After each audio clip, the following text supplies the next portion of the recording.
All right, going live in three, two, one. Well, welcome to another episode of the Working Title Experience. This is episode 3005. And tonight I have a guest on that's she works in radio just like I do. Her name is Raina. I'd like to go ahead and bring her up right now. Raina, how are you doing? Hey, Zoom. I'm doing great. Thanks for having me on. So, how is everything going for you today? It's going really good. Um, let me be completely honest. It's actually kind of been blah. This is actually the highlight of my day and my week. So I'm really looking forward to meeting your crew and hopefully joining your cast of varied talent. You have a great lineup of people. So thanks for bringing me on. Oh, it's my pleasure. I really enjoy. I really like to say that it's an honor to have you on board. When I first received your information that you sent, I was highly impressed with the audios that you sent me. Some of which I posted a link in the video description below, so those who are watching this can click on it right now. It goes right to Raina's website, and you can hear how she hear the voice talents that she has. So where are you living at right now? What's the So I'm living in Cleveland right now.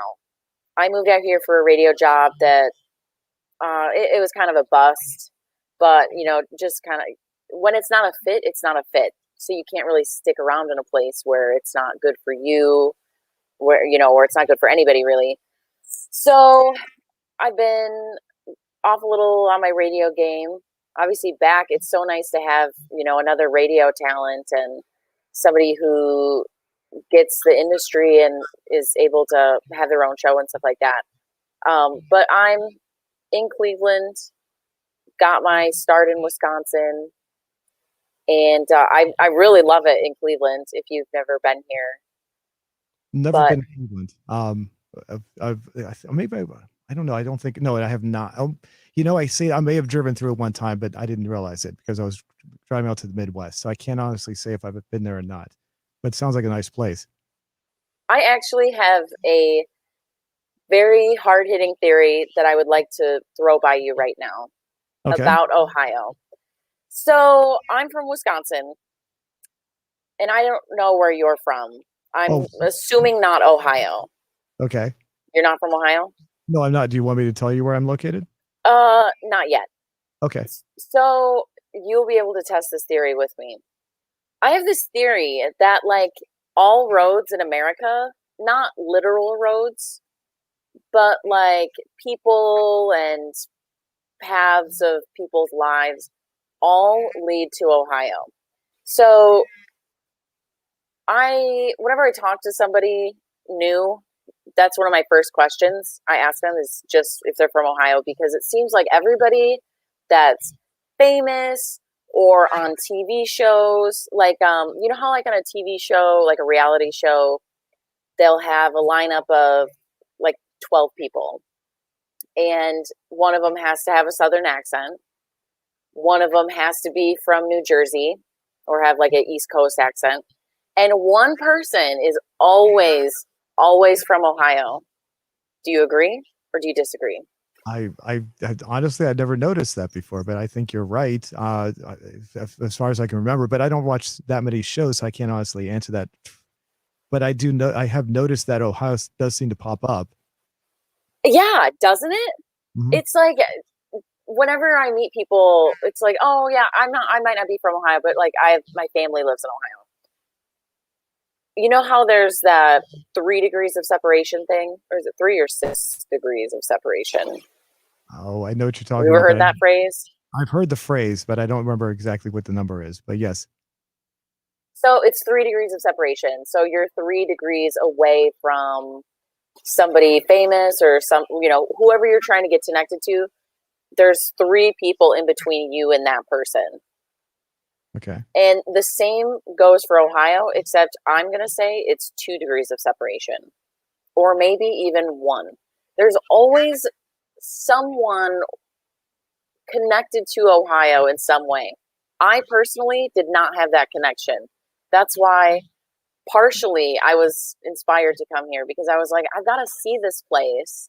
that everybody's from, that everybody talks about, that everybody's been to, their families from there. So I was like, I need to include myself in that population because my family's not from here. I have no connection to here at all.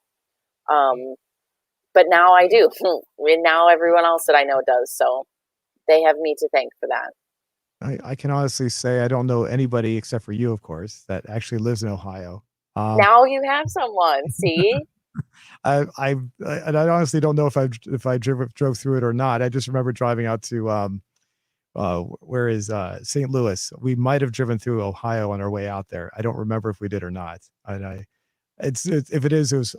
Forgive me. It was kind of forgettable. So at that point, It's a lot like other parts of the Midwest, at least the northern part. But as you watch shows or read books or in passing conversation and stuff like that with people, listen to see if they have any connection to Ohio. I bet you they will. I bet you they will. The only show I can think of off the top of my head, of course, is WKRP in Cincinnati. Okay, yeah. That comes to mind. Of course, that's where of course in Cincinnati you had Jerry Springer was the mayor of Cincinnati for a while. Which is it's kind of funny. That is so interesting. I wish I knew more about that. I've never been that far south, but Ohio is a very strange place. It is in a lot of ways. My friends from Minnesota have always called Wisconsin the lawless state because you can do anything there. And, drunk driving isn't a problem here. I'm very against that. I just had to set that record. And it's kind of like a wild west of the Midwest. But Ohio is its own beast. And it seems like there's everything, but there's also nothing. But that's a lot of the Midwest. If you're, for any of your viewers in not the Midwest, pretty cool place. But it seems like nothing. I do remember, the only thing I remember about Ohio, I don't know how this works exactly, but my sister, she used to be a tractor trailer driver. She worked for a large trucking company. And I do remember that when she was being trained, one of the tractor trailer drivers that was training her hated Ohio with a passion. He would often refer to it as Ohio as another 4-letter word, meaning because Ohio is 4 letters, and it was using it because he hated Ohio so much. He was so proud to say that over and over again. He just said he hated the laws, the traffic, more or less the traffic laws, I guess, because apparently they come down harder on truck drivers in any other state, according to him. And he just liked to avoid Ohio as much as possible. I don't know if that's true or not. That was just what he said. That's interesting. Do you have any encounters with any tractor trailers or I do not have any connection to the truck driving community here or anywhere in the country. But I will say that Indiana sucks, and I have mixed opinions about Pennsylvania. I'm still forming opinions on Pennsylvania because it seems like everybody there. How do I put this in the word? I've never expressed my feelings about Pennsylvania. I feel like Pennsylvanians have like a type of 50 states privilege where everybody cares a lot about Pennsylvania in elections. It's one of those states where it's also like Ohio, where everybody's kind of from there or connected to it, and their cities are really big, and they also have Hershey, Pennsylvania. So I feel like I am particularly hard on the state because no one else is. So I go out of my way to be a little more critical and harsh on those people. I will also. Oh, sorry. Of Pennsylvania, though, that you're referring specifically to Pennsylvania at this point, right? Specifically to Pennsylvania. Okay. So, as getting back to your truck driver sister, it's situated in Ohio's situated in a place between two very bad places. So, I could see why it's a tough place for them. Well, you bring up Pennsylvania. I got to say, I do have family that live in Pennsylvania. My mother's from there. She lives there right now. Pennsylvania is interesting because it's either very well, parts of it are extremely rural, and parts of it, Amish. the part of the state where my mother lives is near Altoona, Pennsylvania. And if you've ever, it's like really up in the back hills. I mean, it is really there's dirt roads everywhere. It looks like it hasn't aged in decades. Um, if you really like to go out to these areas where there's you don't mind riding on dirt roads or where driving in 3 or 4 feet of snow every winter on a regular basis, it's for you. But if some people just couldn't handle that. I loved it personally. I lived there for only 3 weeks and I thought it was fun. But you can sit out the part of the areas where she's from. You can actually sit there in the country and never see a car go by the entire day because it's so isolated from everything else. So, but then there's obviously the populated areas, Pittsburgh, Philadelphia, which are completely different and no way resemble that area at all. So, I mean, there seems like to be it seems to be like a major drastic change between the. I mean, there's just so many different areas in Pennsylvania that are so different from each other. I'm trying to think, and I have not been to the Amish area, so I can't comment on that. I do know Delaware has that. I've seen that personally. Um, I have a question about Pennsylvania. yeah. Is it Amish country? I know it's called Amish country, but are there more Mennonites or is it really traditional Amish people? Well, see, I don't know because the Amish people, I've never encountered the ones in Pennsylvania, so I can't tell you. I wouldn't be able to answer that question. So there is a small Amish community from where I'm from, but they're Mennonites, but we call them Amish, and that's probably disrespectful to Mennonite people. They don't want to be lumped with Amish people. The the ones I've encountered were actually I don't know. I can't actually be honest. I can't answer about that at all because I only encountered them for a few minutes and then it was like I was on my way. They're very friendly. That's the only thing I can say. Have you ever seen the movie? Was it Kingpin? I've heard of that movie. Okay, you've heard of it. Okay, Yep. that one has a lot of Amish people in there. They have a lot of Amish humor in there. That's actually pretty good. If you haven't seen the movie, it's really hard to explain. So, but I honestly I wouldn't be able to answer any Amish questions because my experience is very limited. You probably have more experience than I do in that area. Okay. Can I tell you my story about my Amish encounters? Sure. So, again, this would be probably Mennonite people. When I was a kid, we had, before it was a super Walmart, it was just a regular Walmart. And I have a very distinct memory of, I was probably like 6 years old. I had this holograph little toy sticker thing. And I was trying to make a good gesture and be in my mind, a good person. So I gave my sticker to the little Amish girl who was my age in the checkout line.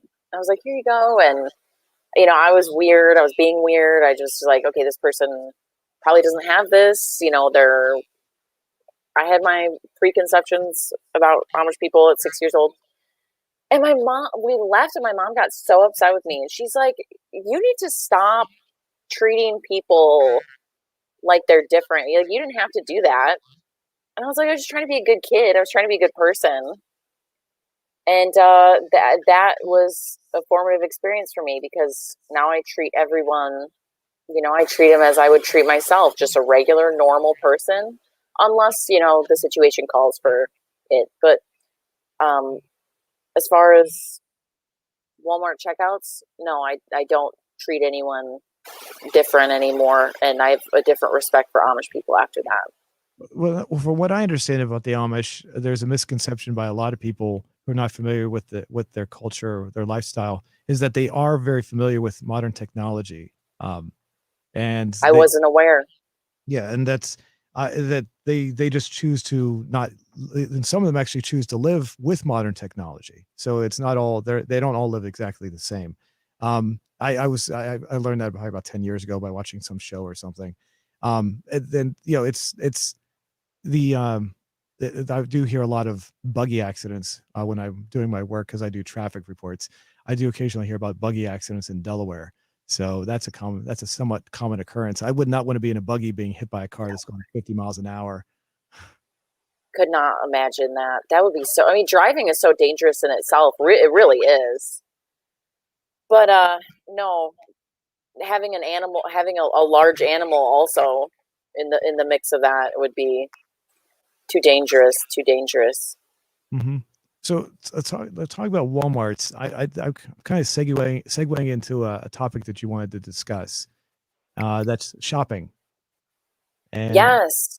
you had brought up a topic before we went on about these robots that are in the I guess I don't know. I can bring up the links in a minute, but basically these are robots that are in supermarkets. Is that right? This is a particular make and model of robot. These robots are called Marty. And you see them at grocery stores. I'm assuming Grocery Mart, Marty. And they're tall. They're probably 6.5, 7 feet tall. So they're huge. And they're like little towers that move around at like a half a mile an hour, like as slow as possible. And these Martys will go around and scan aisles with their like scanner senses, and they'll also check for spills and fallen merchandise on the ground. So these things will make little alarms if there's, let's say somebody dropped something in the middle of the aisle. So they'll go up close to that thing and they'll say like somewhat like, oh, wow, I forget what it is exactly. There's a specific phrase, but it'll be like fallen object, like please clean up. And it's just wild. To me, it's just so bizarre. I don't have any problem with robots in grocery stores because we have self-checkouts, and that's just today's world. But these things are really scary. Now, as far as is this new? I was trying to find an article about this. Is this relatively new? And I hate to say I have not been in a supermarket since May.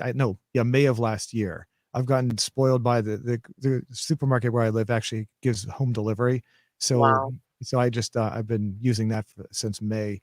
And so I've not had a chance to see any of these. I do not know if any of the local supermarkets around where I live have these yet. But is this relatively new? Do you know? I would say within the past within 2 years. So I would say I was going to say 1919, late 2019. I would say maybe the first came out. I saw my first one about 3 months ago here in Cleveland. And I did not take pictures. I was too scared of it. Did you have any idea what it was when you first saw it? Did you jump? No, I had no idea. And they're huge. That's the thing.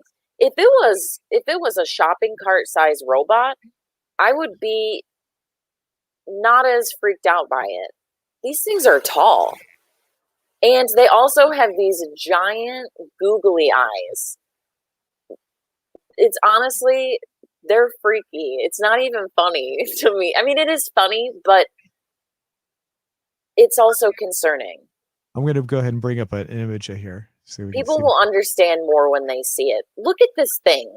No, this is just to give credit here. This is Rebecca Jane's YouTube channel. So we're using this so if anyone wants to go to her channel, you can actually watch this directly. But here's what it is.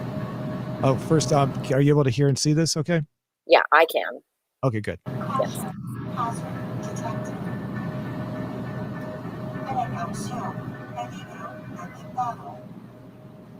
Where? Caution. Can you laser point? Great example of it. What is this thing seeing that we're not seeing? There's nothing there. But oof. I'm going to bring up some more of these. Have these caused any problems for anybody? I'm trying to bring up some more of these links that you supplied me. Oh, here we go. Bring this up in a second here.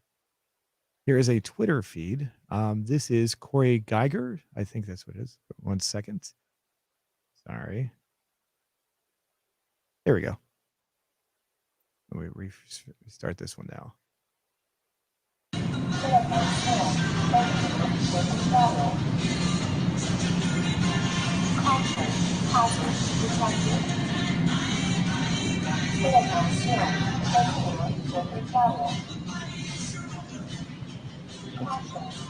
Unfortunately, that doesn't really seem to show very much there. Well, that's the thing, though. Those things will freeze up until somebody picks up that paperback book and puts it on a shelf. And then it'll have to process that happened.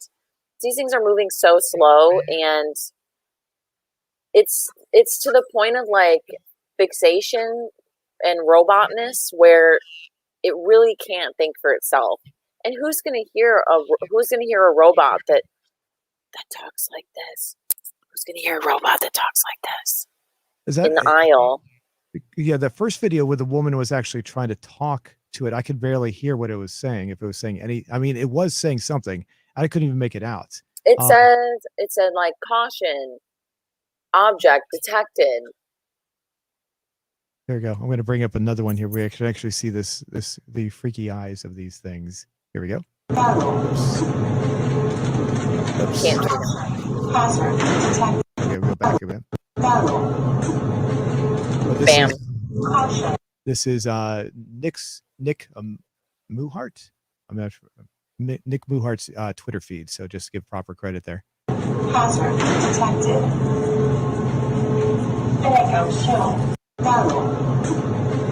Oh, there we go. Yes. Now, So, I would say that if I was a child, I might be freaked out by a face that looks like that. I don't know. Maybe not. I mean, if I was very, very young, I've seen children react to very scary faces and they just start crying. I can imagine children being very afraid of something like that. I'm afraid of that, and I'm an adult. And the eyes are just basically, they're nothing, right? There's nothing there except they're just like, I don't know. You tell me. I have no idea. No, I'm just kidding. Does the voice actually come out of the mouthpiece, or how does that work exactly? So if you look closely, there's a little message on the mouth. Oh. And okay. I don't know what they say.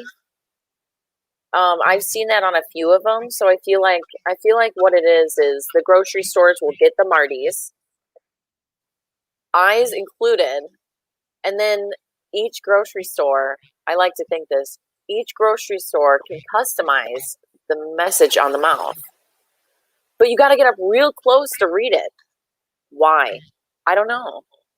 We do have a question from somebody on our feed right now from Yes.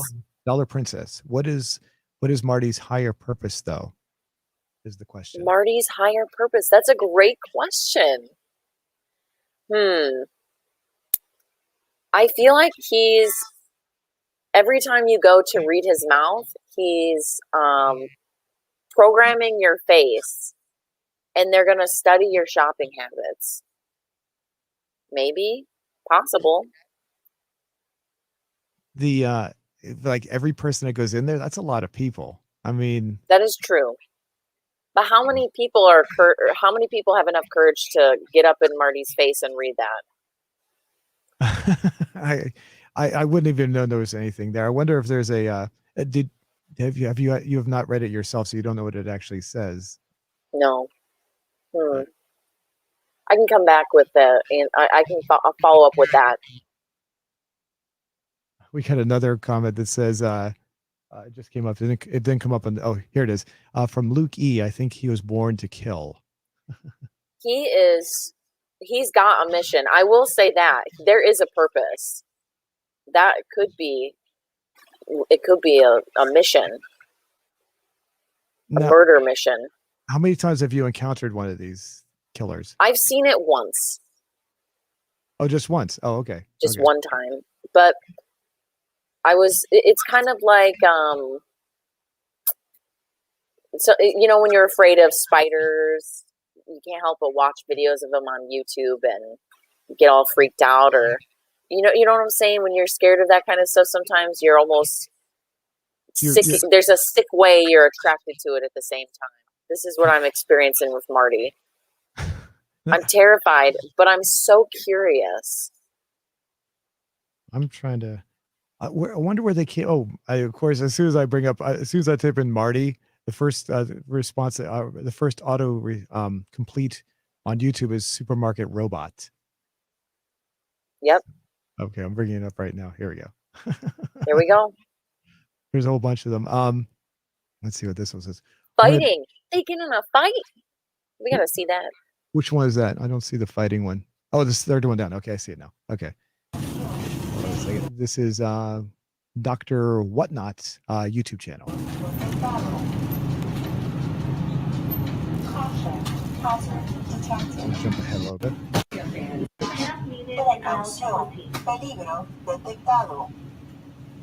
Dr. Goya products. That's awesome. My family and I are huge Goya fans. And Goya's Humility Savings program, we're excited to talk about our favorites. We can try something new. Every Goya purchase counts. Wow.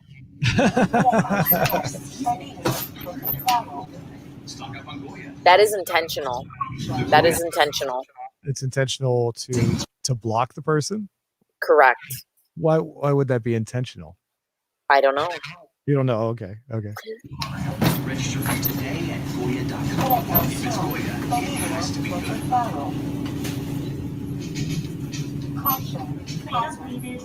I can hear it say caution. I can't really tell what it's saying though. But blocking the aisle.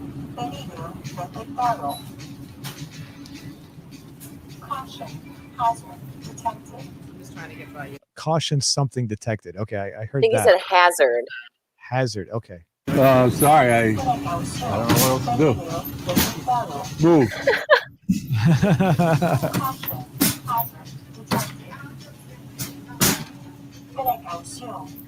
Thank you. Wow. It got physical. It's too blurry. I can't read what it says. Let's see if I can bring up the screen here. Nah, whatever. This is just too blurry. Yep. Okay. So theory proven. They get to decide what their own message on there. Caution, hazard detected. Put a skeleton. It sounds like it's short circuiting. Or maybe it's detecting something and it's just faulty, just detecting something that's not there. Maybe, I don't know. Maybe it's which would be another version of malfunctioning, I guess. But why did they put a skeleton body on there? That's kind of creepy. I think they're going out of their way to make it seem as human-like as possible, and that they're starting with the bones of a human body. Could be. That's a good idea. There is something, if you look on the ground, on the floor there is something down there, so that's probably what it's going. It's hard to see it there. Oh, that's it. Okay. Yeah, I mean, there's the evidence. Viewers can make up their own minds. I honestly, I don't. It doesn't look like it's that bad, except for, I mean, I'm wondering if they're just in trial phases right now. You said you've only seen it once. How long ago was that again? Did you see it? That was about 3 months ago. And you've been there since then to the same supermarket? Not yet. No, not since then. It's a kind of expensive one.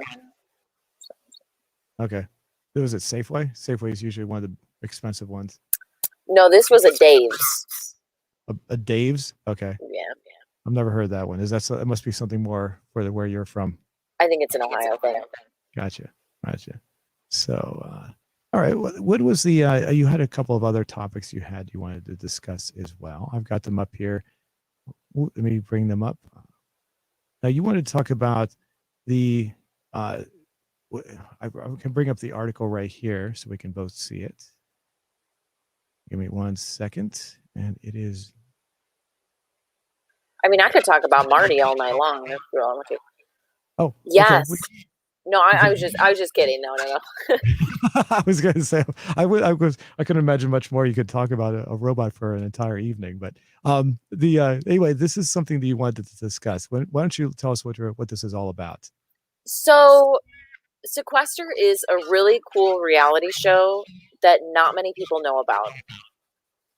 And it's like an indie show that is growing in popularity, and everyone should be watching it and be supporting new TV shows made by true like true reality TV show fans. This is. Oh, sorry.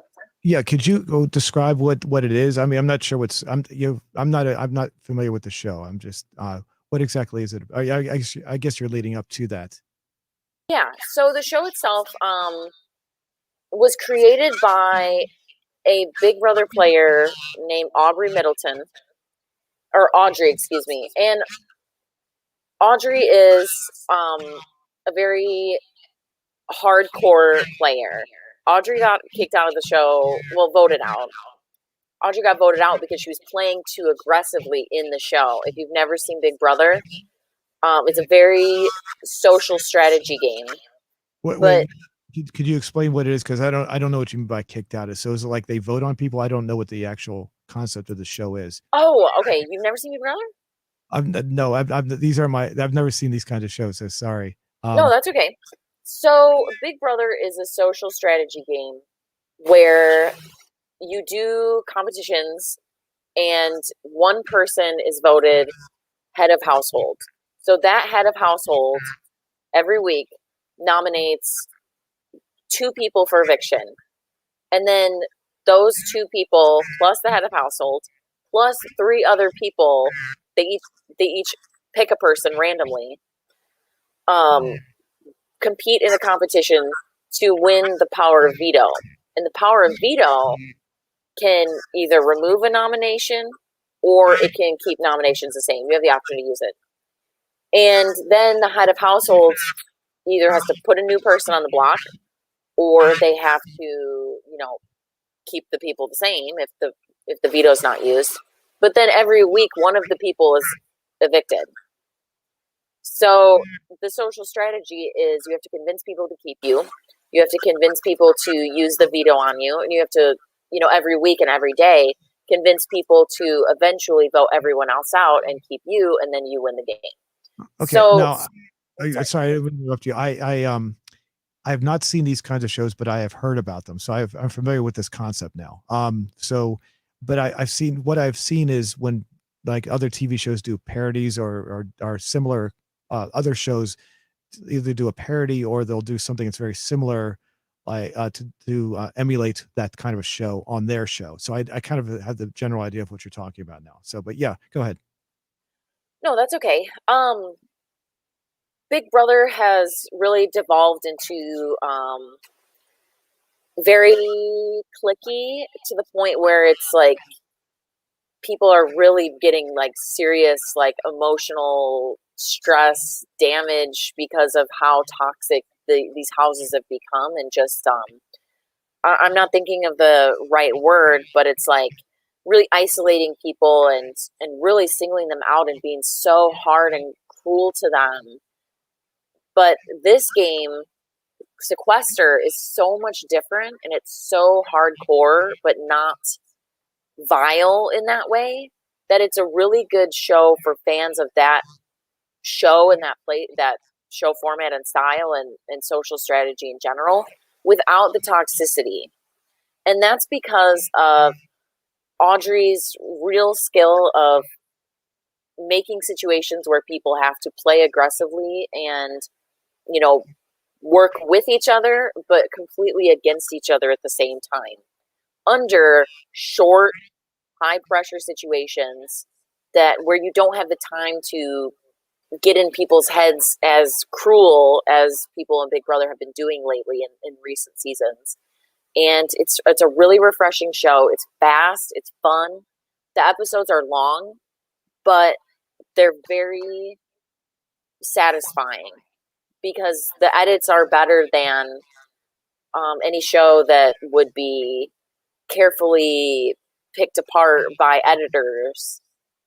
This includes a lot of important information, and it really gives you a good picture of these people, the show, the stress that they go through, and these challenges are just so awesome and unique.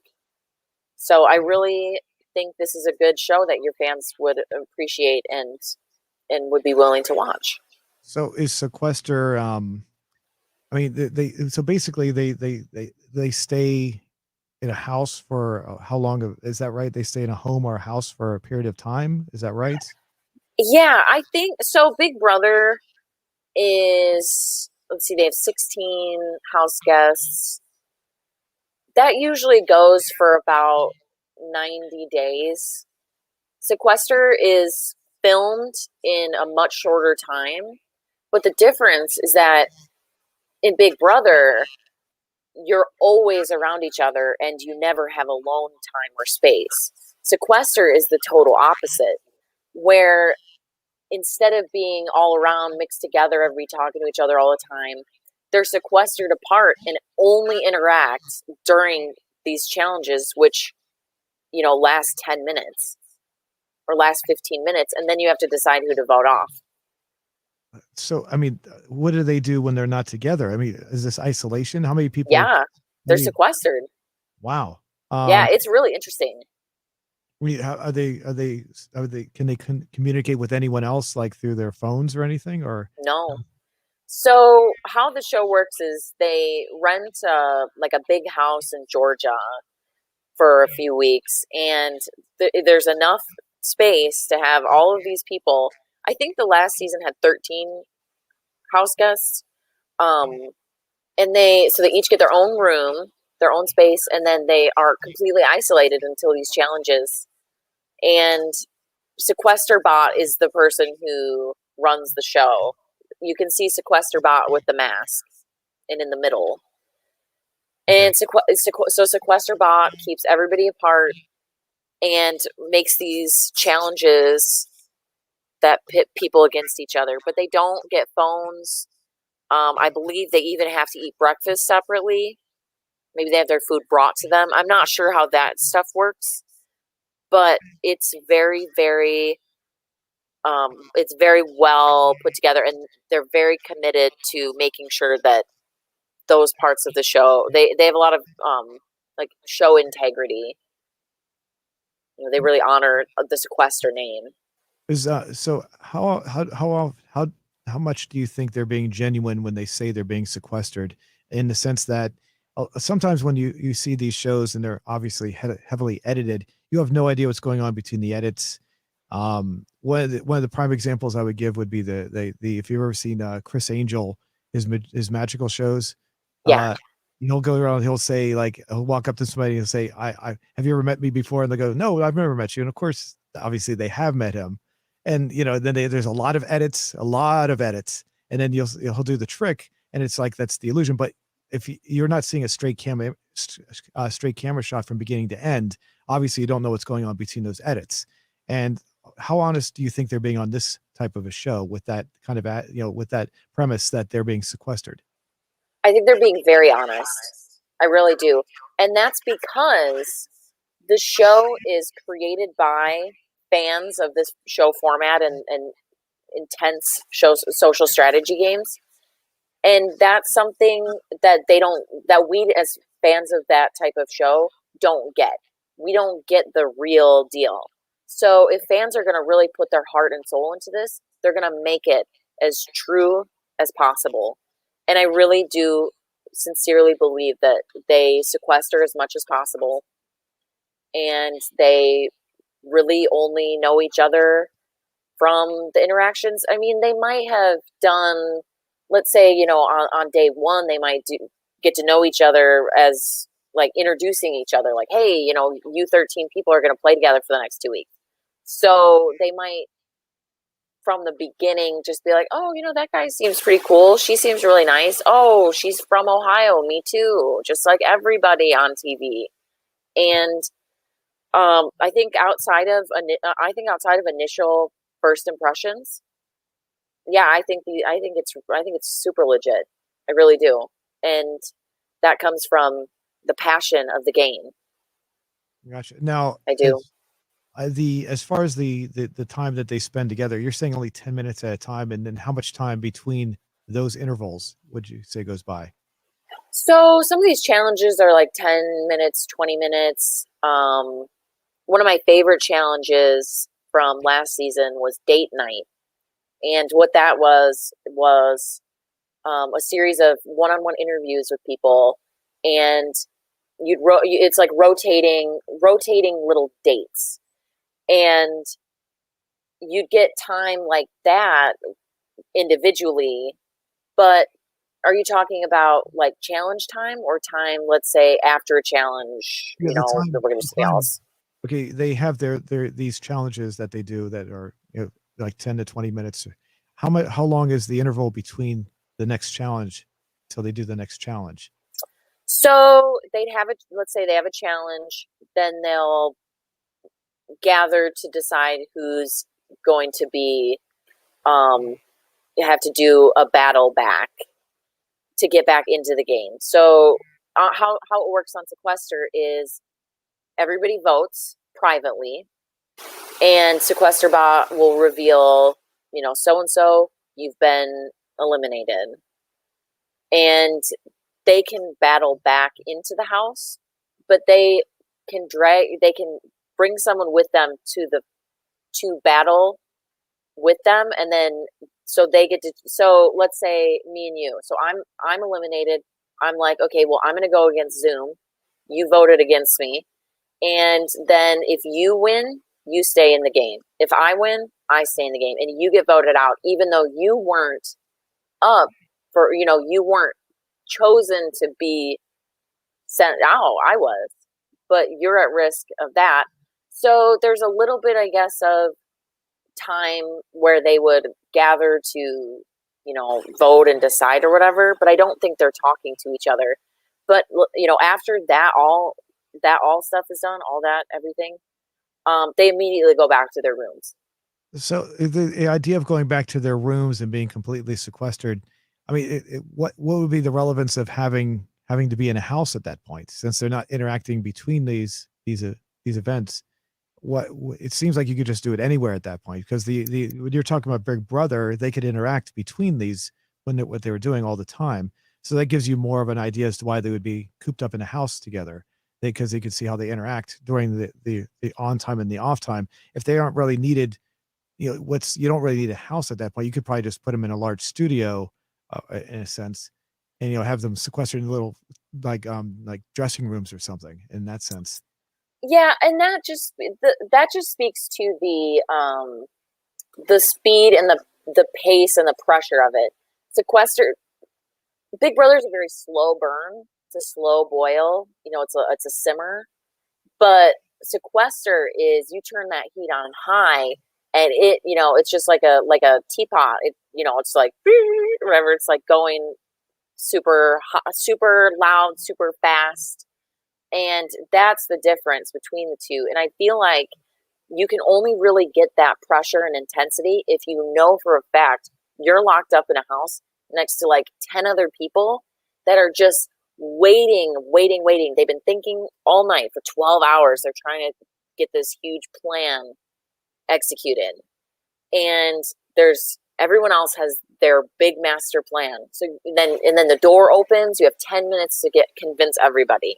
So it's very, very fast paced, and that is very different from shows where you're able to just hang out and chill, and you get to know people, and then you can really be influenced by your gradual influence versus, hey, we have 5 minutes. You have to follow this plan because da-da-da-da-da, and I'm going to bring you to the final two, da-da-da-da-da, and you need to vote this person out. I know you really like them, and I know blah, blah, blah, but we have 3 minutes now, time's ticking, and you got to tell me yes or no. So it's the pace is so different, and that's something very unique to this show. Yeah, I was going to say, as far as the people being isolated and sequestered, are they able to communicate to the outside world, like tell their thoughts? Do they do? Because I've seen the other shows that you're talking about, like Big Brother. Do they do that where the people will go up and talk to the camera? Nope. Oh, you mean like do you mean like interviews or like a diary room type of things? I guess it'd be like a diary, I guess, because they're just telling their personal thoughts as the time. Yeah. Yep, they have. Yeah, Sequester has diary room type situations where, there'll be. So I'm just going to use an example of like date night where they had one-on-one interviews with each other, and in the middle of the interview, they'd cut back to like a private room that's been pre-recorded, and it says like, yeah, so in this moment I was like trying to do this, or if I can do this, da da da, like that would be a perfect that's their diary room example of like, as it's happening, it'll cut away to like, I gotta make this work, or if I can convince them this, then I'm gonna win the game and stuff like that. One other thing about the cast, especially since you're on that picture, Okay. is that the cast is very diverse, and they make a very good effort in including everyone, and that's something that you don't see just in general in TV. And I know there's studios making an effort to be inclusive, where it's definitely being treated as, oh, we just have to include certain people, or yeah, we have like a quota to meet. But Audrey was Big Brother's first trans player, and that is a huge part of Sequester in that Wait, it's you go back. Who's Audrey? I don't know what you mean by Audrey. Audrey is the creator of Sequester, Oh, and okay. Audrey is a former Big Brother player. So Audrey was Big Brother's first trans player, and it just shows that you have someone at the helm of these social strategy games who's making decisions about all types of people playing the game, having a fair chance, and it when you don't have diversity in these types of games, it does become a game where the jock wins every time. That's very boring. You know what I'm saying? So these games really open the floor for anybody, and that's for a fan of social strategy, and just I'm a fan of giving everyone fair access to the stage. Obviously I love everybody and people. That's why I'm in radio, because I love to talk to everybody, and it's just so refreshing. Sequester is just such a unique game, and it's very hardcore. So that's why I feel like your fans would really like it. The people there, I'm not trying to be insulting, but they all look like they're models of some sort. So they may be Okay, diverse. they are exceptionally beautiful cast members. I will say that. But there are definitely cast members who look like average people. And yeah, they all look like models, but not every member. I'm sorry if any Sequester players are watching this. Not every Sequester player is as beautiful as these 8 people. Oh, So you okay. don't have to be a supermodel to be on the show. You don't. I assume that there's going. Well, maybe I'm wrong in this. Let me ask you directly. Do they have to have a lively personality? Because I can tell you, if you watch a game show, usually they pick them to have a very lively personality. If you ever watch like whenever they have a lottery person, like if you go to the state lottery, like sometimes they'll have average people come on and they're like really dead, and they don't react at all. Whereas Yeah. like a game show, they're extremely lively. So There's a good mix of that as well. You've got really bubbly, super outgoing center stage people, for sure, of course. Then you've got people who are able to play the mental strategy. So maybe instead of being in the forefront of, hey, everybody, like, here's my plan, or here's what we got to do. There's one of the strongest players this past season that just finished up about a month ago. Her name was Natalie. She was very calm, collected, but when she did say things, it was very intentional, and it was very calculated, and she didn't have to say many things to get her point across. Because there's other players that they're kind of like me, where they ramble, or it takes a lot to get their thoughts out.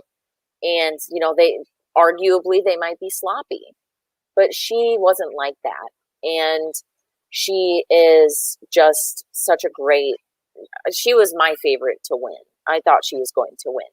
But then you've also got, people in the middle, people that just kind of coast, don't need to do much, don't need to say much, kind of the agreeers, like, oh yeah, sure, I'll vote with you. Oh yeah, okay, I'll do what you want. But that kind of stuff, you don't win the game like that either. So you've got people from all sides of this. And then you've got people who are just really quiet and fade into the back, but those people end up leaving as well, because if you're not going to prove yourself and you can't, like Natalie did, even though she was quiet, she spoke up for herself when she needed to and could put plans into motion and carry out a plan. Even if you're quiet, if you can't do that, you will get kicked out, no matter if you're talkative or not. Now, the person, let me ask you, this person right here, is that the person you were talking about before? No, she was on, I think she was on season 3. I forget her name. I do forget her name. I'm very sorry. But, Trying to see if I don't see a name listed in the, yeah, there aren't that many names in this list particularly. I would definitely encourage anyone watching to watch this show for sure. But this past season was particularly strong because, and it was unique to other seasons, because these people had known each other from like an online circuit of this game. So all during quarantine, these people were playing mini versions of Sequester. And then all of the winners of the mini versions of Sequester, which were all through Zoom, they all played together this last season. So season 4 was from people who knew the game and kind of knew of each other, but they didn't know each other. They only knew how each other played, and some of them didn't even play with each other. It was real. It was pretty good. Every person in this past season came in very skilled. And this mini version, the mini version of the game, was that televised in some way, or how was that done? It was done. It was done through like Patreon. You had to be like a Patreon subscriber to get access to the Zooms. You could probably watch it on YouTube somewhere. I didn't watch any of those though, but okay. I do know that they came in with some idea or reference of each other. Most of them, so they didn't come in with like friendships or alliances because they didn't know the other people were going to be on there. But I will say all of those, even if they did, they broke down because the ending was such a good twist and surprise that it would have been impossible for these people to maintain these alliances if there was pre-gaming, which means planning out ahead of time what would happen. Even if there was pre-gaming, it was out the window. Gotcha. And what you said, they're on 4 seasons? Is that what you said? Yeah. So this was the 4th season. And I assume it's been where's the show aired or run, I should say? YouTube. Oh, it's a completely. Oh, I didn't. Oh, okay. Yep. I didn't realize it was so if you just put on YouTube Sequester, season 4, you will 100% find it. It'll be the first. I'm sure the first link. Gotcha. When you said YouTube before, I thought you meant just the Zoom call ones, the pre ones. I didn't realize it was the full show as well. Okay. Yeah, gotcha. The minis might be on YouTube as well. I'm not sure though. Oh, okay. I thought you. Okay. I thought you meant. Okay, now I understand. At first, I thought you meant only the ones with the Zoom calls were on YouTube, and now I understand. Okay, so that they may or may not be. Gotcha. They and that's where it's been the whole time, is just on YouTube. Yep. Gotcha. Yep. Now I do, before we wrap everything up, we did have one more topic that I think you wanted to discuss. I'd like to bring that up if we can. Here we go. Man, this if you want to do this right now, do you know anything about game jams? This is a new concept that I had recently encountered. Nope. I'm okay. completely ignorant to it. So, to my understanding, a game jam is where like program or video game programmers and developers will like mega crunch to make a game under a very short deadline. And YouTube had its own show called Game Jam, where they brought on people to, you know, as YouTube making its own TV show basically, where they had game developers make a game and they called it Game Jam. And I couldn't find any episodes of this on YouTube because it was apparently a total failure.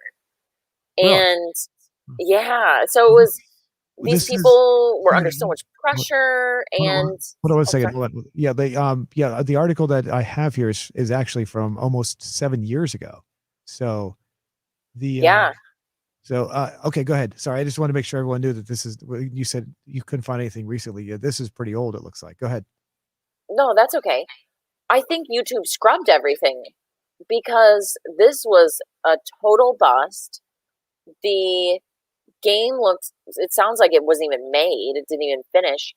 But the show was just so ruined with product placement from Mountain Dew that nobody wanted to even do the show. Like the people making these games were like, screw this.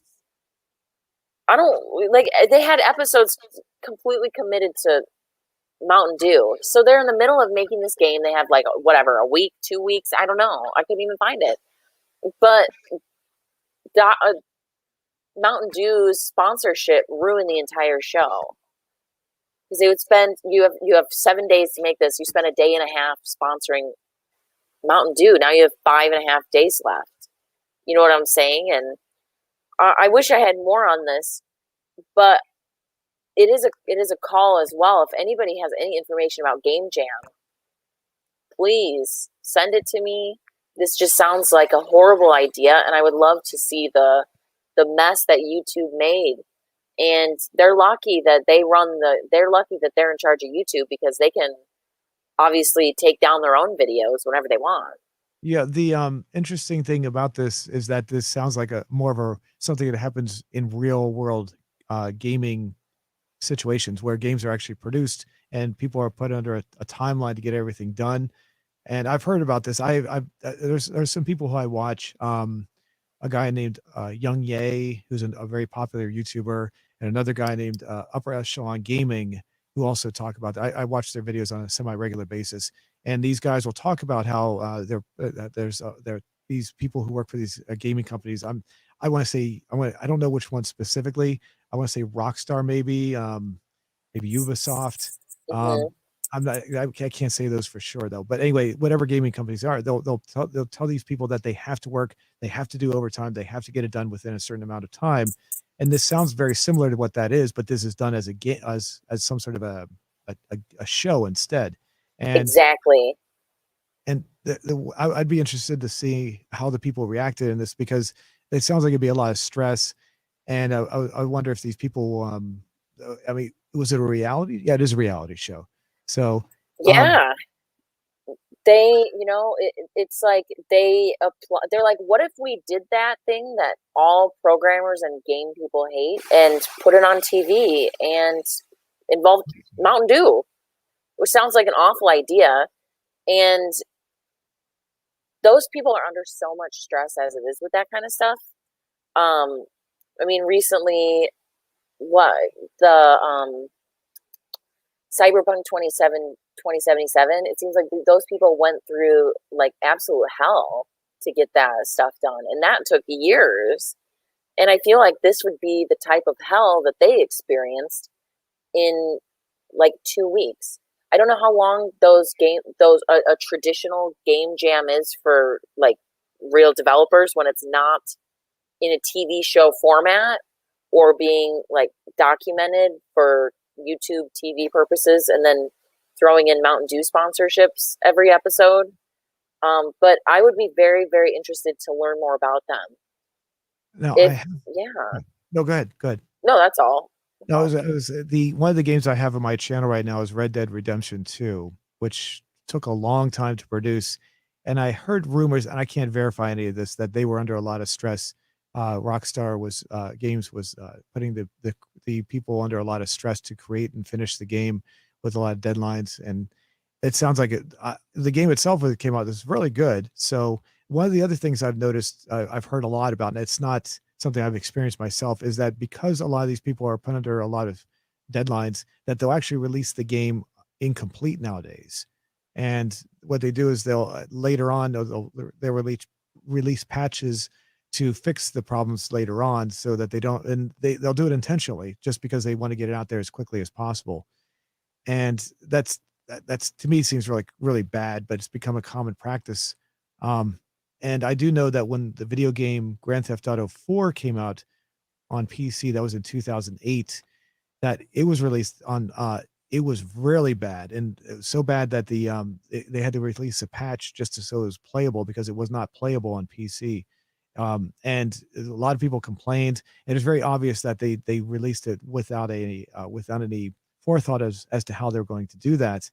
And I'm imagining that there was probably a lot of pressure on that. That was back in, like, almost, just over 12 years ago. So this has probably obviously been going on for quite some time. And the I would like to actually see some. I tried to do a search while you were doing that, and nothing, like you said, nothing really came up. I mean, I just used the Game Jam reality show as the search, and it just really nothing came up that I can really see. There's a couple of videos on here that may be describing it, but not actually giving just actual demonstrations or actual examples of the show. These look like people actually put some produce their own show to talk about what it might be. So I don't want to show those videos. I'm just trying to find some examples, and I can't find any right off the top here.